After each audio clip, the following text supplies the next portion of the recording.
Le bilan de la guerre est terrifiant. Sur près de 70 millions d'hommes mobilisés dans le monde, on compte entre 9 et 10 millions de morts, 4 à la minute, 3 fois plus de blessés, dont 8 millions d'infirmes, de mutilés et d'aveugles. Et puis, il y a tous ceux qui, atteints de troubles psychologiques, ne pourront jamais reprendre une vie normale. Les blessures sont atroces, sans aucun précédent, et liées à la violence des explosions. Ni les combattants, ni les personnels soignants n'y sont préparés. Les éclats d'obus, les shrapnels déchirent, volatilisent les corps. Ils enlèvent visage, jambes, bras, mains, coupent les hommes en deux. Pour tous, c'est le sentiment de vivre l'enfer.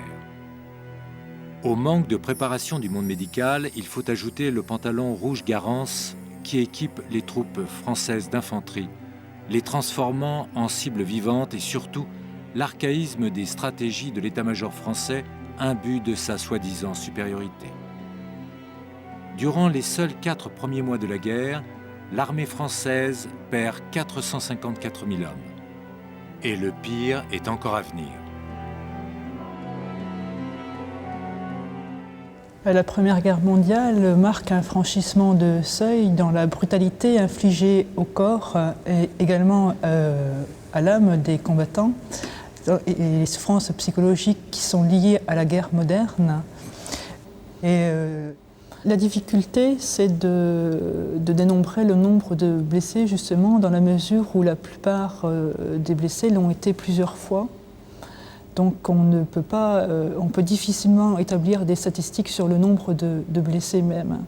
Et plus encore en fonction de la partie du corps lésée.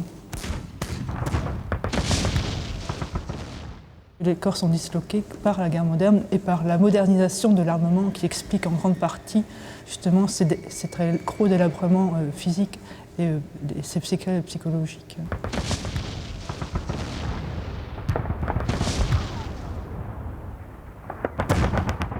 Le monde médical est un monde très hétérogène et qu'il n'y a pas d'uniformité dans ce monde médical-là. Et l'une des grosses différences entre les médecins réside tout simplement dans leur situation et dans leur confrontation avec la mort, avec la blessure, avec le corps des combattants. Et il est évident que l'expérience d'un brancardier ou d'un médecin dans les premiers postes de secours n'est pas la même que celle d'un médecin qui se trouve dans les centres de l'intérieur.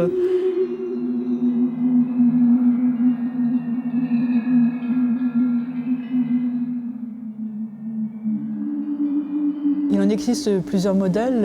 On en trouve un ici qui est un modèle de 1892 qui est davantage adapté pour une guerre en race campagne, beaucoup plus qu'à une guerre de mouvement et à une guerre de tranchées. Et on mesure mal la difficulté des brancardiers justement à secourir les blessés sur le champ de bataille, en particulier à travers la tranchée, dans des conditions souvent extrêmes, sous une pluie d'obus, sous les bombardements, sous les balles. Et l'on sait que la trêve des brancardiers n'existe plus en 1914, contrairement à ce qui avait été le cas dans les guerres précédentes.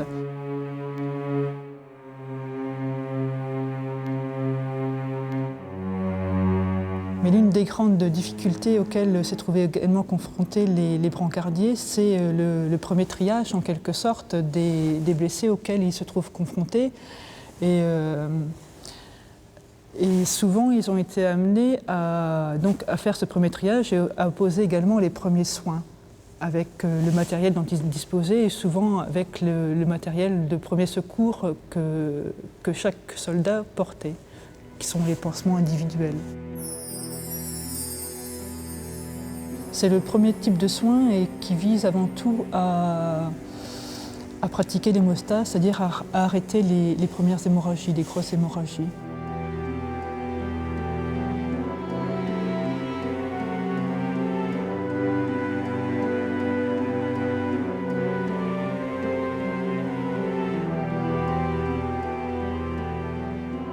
Souvent, ils sont mal perçus dans la mesure où ils considèrent qu'ils ne vont souvent jamais assez près pour aller recueillir le blessé et qu'ils tardent souvent à aller récupérer justement leurs camarades blessés.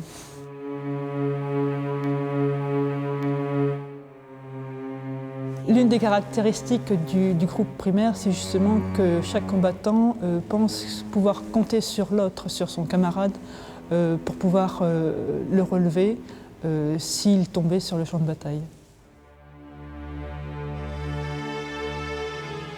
La peur, c'est la solitude devant la mort, hein, et l'extrême souffrance devant la mort. Hein.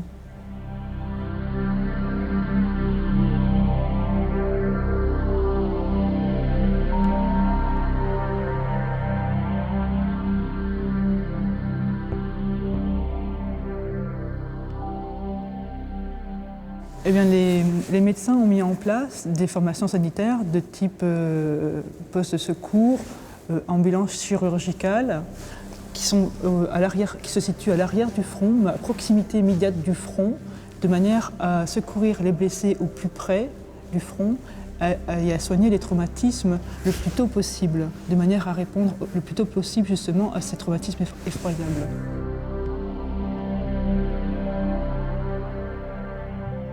Mais les traumatismes sont les mêmes que ce soit en 14 ou en 18, mais la prise en charge est différente. Elle est plus précoce en 18 qu'elle ne l'est en 14, mais même dans une guerre de mouvement, même en cas de bataille. La stabilisation du front à la fin de l'année 14 va permettre au corps médical de fixer les formations sanitaires, d'abord à l'arrière, puis ensuite au plus près du front, pour que la prise en charge des blessés s'effectue au plus tôt.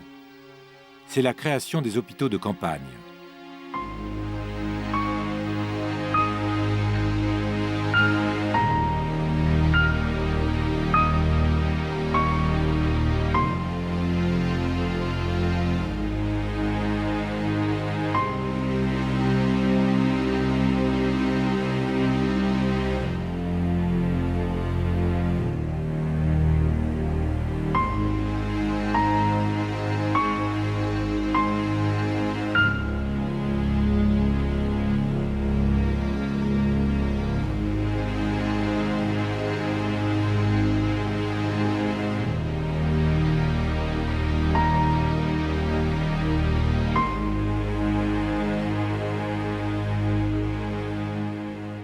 Les infirmières ont un rôle important, bien sûr, et l'essentiel des infirmières, quelle que soit la société à laquelle elles appartiennent, qui sont les sociétés de la Croix-Rouge, les infirmières jouent un rôle important, justement, dans le soigner des blessés. Elles constituent un rouage essentiel qui font le lien entre les chirurgiens, entre les blessés, et c'est aussi un trait d'union avec la société civile, et qui permet également à ces hommes jeunes, blessés ou malades, de reprendre contact avec la société civile.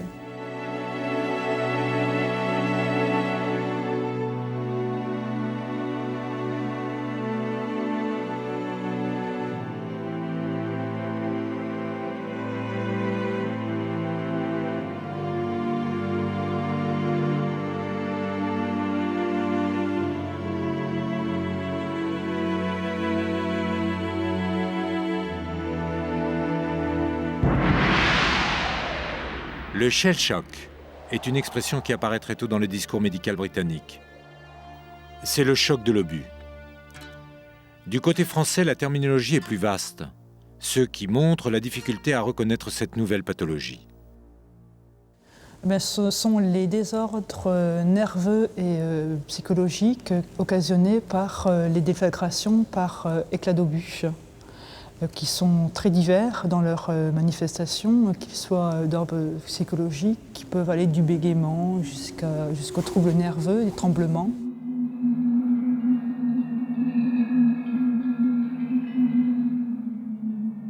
Et l'expression physique la plus marquante, c'est peut-être ce que les médecins ont appelé les camptocormies, c'est-à-dire les blessés pliés en deux, et sans pathologie, sans lésion apparente, et dont l'attitude courbée s'expliquait uniquement par la position qu'ils avaient prise après l'éclatement d'un obus, position de survie comme ça, un peu position fétale, et la difficulté qu'ils éprouvaient à se redresser. C'est uniquement psychologique.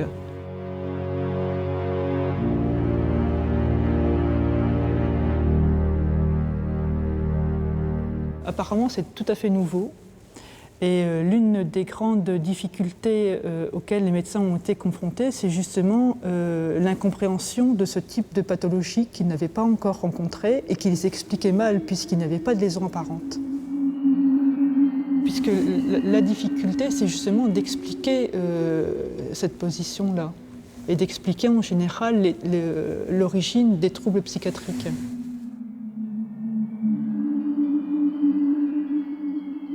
Et l'essentiel de la réponse thérapeutique consistait à soigner les blessés atteints de troubles nerveux ou psychiques, d'aller les soigner au plus près du champ de bataille, dans la mesure où ils se sont aperçus que plus on les soignait tôt, et plus vite ils guérissaient, et donc plus vite ils retournaient au front. L'essentiel des blessés qui ont été soignés pour des troubles d'ordre psychique ou psychiatrique, qui ont été soignés au plus près dans les formations sanitaires proches du front, sont retournés au front, ont pu se réadapter.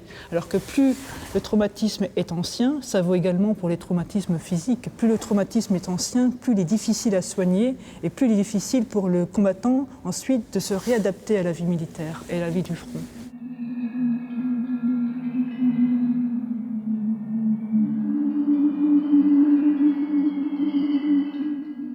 L'essentiel des réponses était de faire porter des corsets plâtrés aux combattants qui étaient atteints de camptocormie, de manière à pouvoir les redresser. Et l'autre réponse un peu plus brutale a été l'emploi de l'électrothérapie, comme c'est d'usage pour l'ensemble des autres traumatismes nerveux et psychologiques, qui était l'une des réponses les plus appropriées pour ce type de pathologie.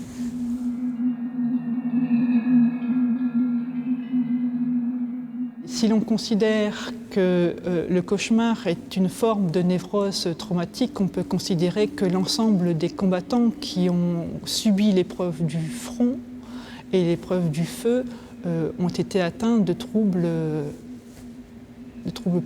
psychiques.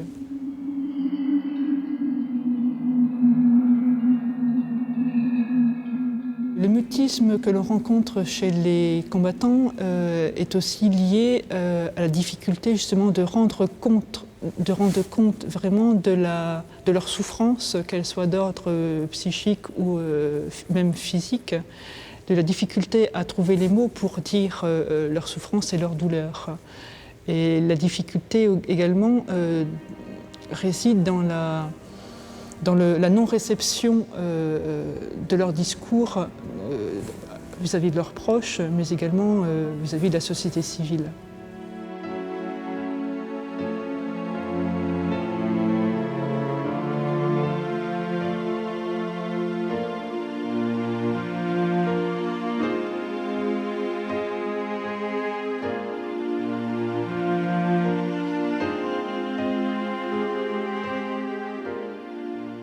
Parmi les blessés de la Grande Guerre, les blessés de la face, les gueules cassées, comme ils se nomment eux-mêmes. Des hommes qui portent sur leur visage toute la brutalité du conflit. Une horreur qui se rappelle à eux et aux autres quotidiennement. La guerre n'a pas véritablement généré de traumatisme d'ordre nouveau. Il existait, on a des exemples de blessés au visage dans les guerres précédentes. Ce qui est nouveau, c'est la fréquence avec laquelle les médecins les rencontrent. Et ce qui est nouveau également pour eux, c'est la fréquence des très gros traumatismes, qu'ils soient d'ordre faciaux, qu'ils soient d'ordre abdominaux, qu'ils soient également les traumatismes aux membres ou au crâne, etc. Qui sont générés donc par les éclats d'obus pour l'essentiel, hein, les balles également, et beaucoup plus rarement les armes blanches. Et aussi une catégorie un peu particulière de blessés au visage que sont les tentatives de suicide des combattants sur le champ de bataille, lorsqu'ils s'apposent par exemple leur fusée sous le menton et qui donc provoquent de très larges délabrements faciaux.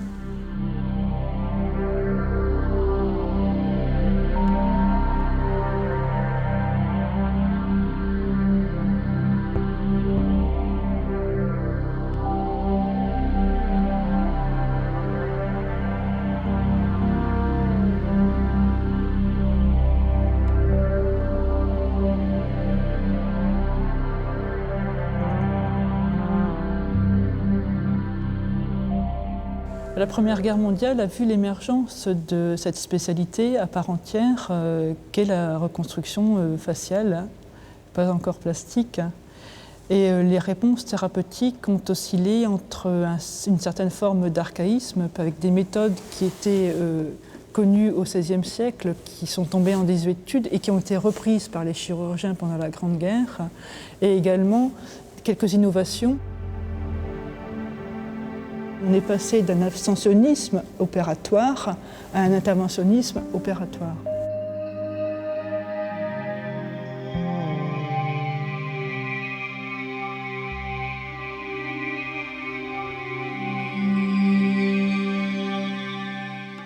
Ces blessés au visage arrivaient dans les centres de reconstruction maxillofaciale qui se trouvaient à l'intérieur du territoire en présentant des séquelles très graves qui sont liées justement au retard dans les évacuations, qui sont les pseudarthroses, c'est-à-dire les consolidations en mauvaise position des fractures, et les constrictions des mâchoires, qui sont la tension des muscles du visage, et les blessés au visage ne pouvaient plus ouvrir leur bouche. Les prothèses sont la réponse thérapeutique, entre guillemets, qui intervient au terme du processus de réparation du visage. Lorsque le chirurgien ne peut plus rien faire pour le blessé, ne peut plus reconstruire davantage son visage, mais également lorsque le blessé s'est accepté tel qu'il était et lorsque le blessé refuse de subir de nouvelles interventions chirurgicales.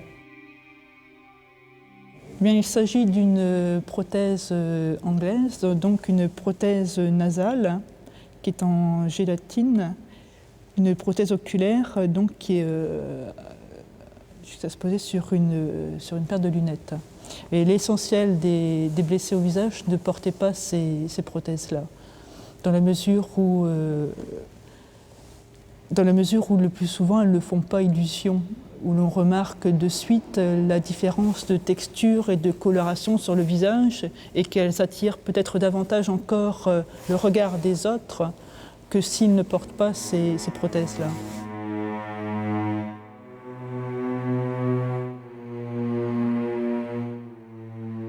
La difficulté était de se montrer aux gens et de se faire accepter tels qu'ils étaient, et de ne pas dissimuler. Enfin, l'attitude des défigurés oscillait entre la dissimulation par les bandages ou les prothèses et l'exhibitionnisme. Mais la guerre a fait d'eux des êtres hors normes et la difficulté était de passer inaperçus devant les gens de la rue.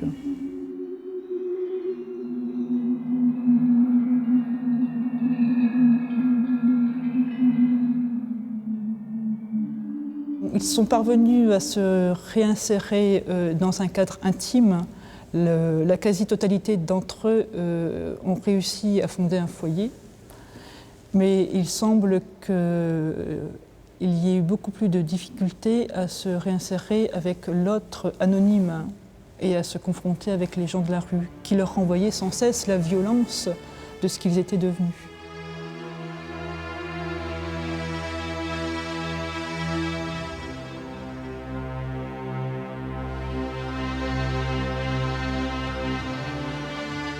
La création de leur association est assez symbolique de ce point de vue-là. La volonté de se retrouver ensemble, tels qu'ils étaient dans les hôpitaux du front et de l'arrière-front, et qui formaient cette communauté très particulière.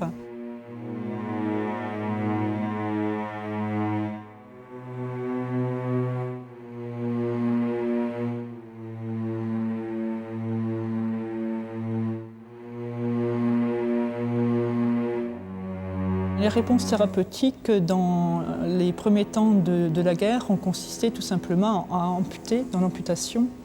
Et on est passé d'un interventionnisme à outrance, qui consistait donc à amputer de manière à éviter l'infection, qu'elle soit de type gangréneuse ou autre, à un certain conservatisme à la fin de la guerre, où l'essentiel du travail des chirurgiens consistait justement à tenter de sauver le membre blessé, lorsque c'était encore possible. Ce qui est frappant, c'est le mutisme des amputés de guerre sur leur souffrance, qui est liée donc à l'amputation.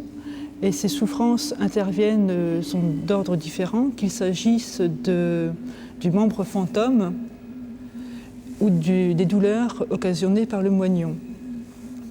Il semblerait que cette souffrance-là soit restée cantonnée dans un cadre intime et familial et que les amputés, comme d'autres mutilés, n'ont pas exprimé cette douleur-là, n'ont pas exprimé leur souffrance. Et on a très peu de traces justement de la parole des amputés, et alors que la quasi-totalité des amputés de guerre ont souffert de ces troubles-là.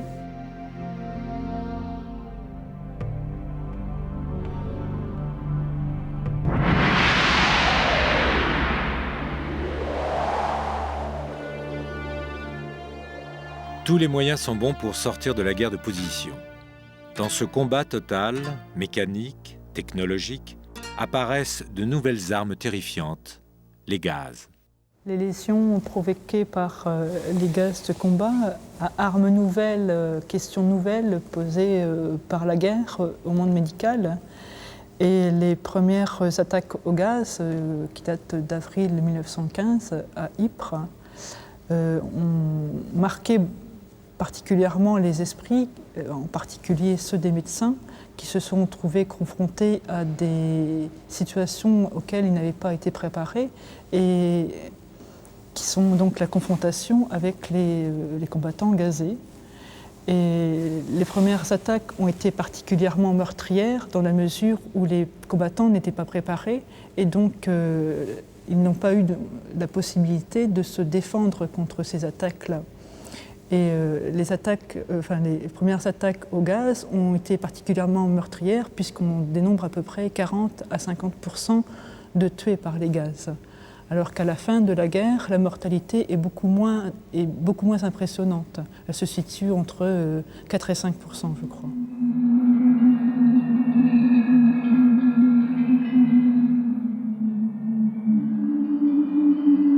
On peut considérer que les réponses apportées ont été tout de même assez rapides, dans la mesure où, justement, dans ce cas-là aussi, la défensive a pris le pas sur l'offensive et que les moyens de protection se sont avérés tout de même très efficaces pour lutter contre les gaz, et en dépit de la diversité de ces gaz-là, de ces gaz asphyxiants ou vésicants.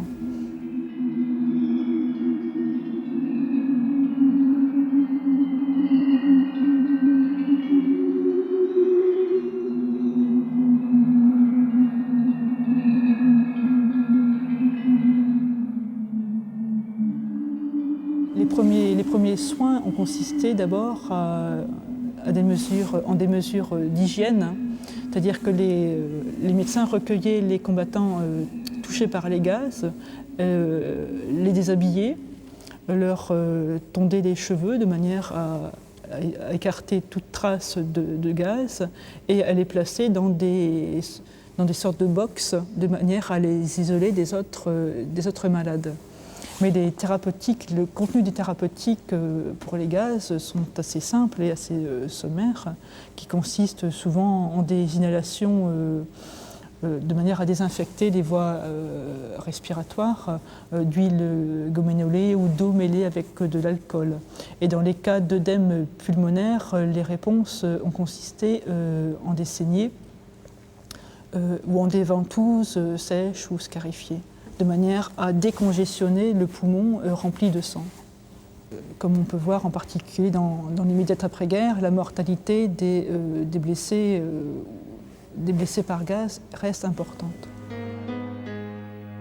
Impossible d'évaluer le traumatisme de la guerre. Au nombre effarant des morts, des disparus, il faut rajouter autant de veuves, d'orphelins, de parents qui ont perdu un proche.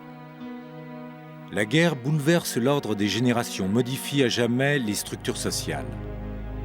Au Royaume-Uni, c'est le monde urbain qui paye le plus lourd tribut. En France, c'est le monde rural et 1 habitant sur 27 a été tué. Partout, les élites ont été décimées car les officiers ont été surexposés. Globalement et contrairement à une idée reçue, ce sont les classes moyennes et supérieures qui ont été le plus touchées.